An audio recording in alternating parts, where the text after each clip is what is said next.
Geceleyin, geceleyin, geceleyin, geceleyin sokakta dolaşma.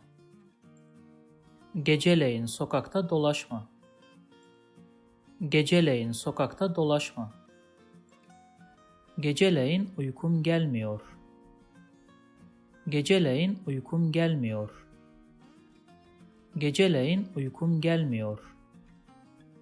Geceleyin çok yalnız hissediyorum. Geceleyin çok yalnız hissediyorum. Geceleyin çok yalnız hissediyorum. If you like this video, please subscribe to my channel below for more videos on Turkish grammar, vocabulary, and pronunciation. Also, if you think this video can benefit somebody else, please share it with them. Last, if you have any comment or request, please provide your feedback in the comment section below and I'll do my best to respond as soon as possible.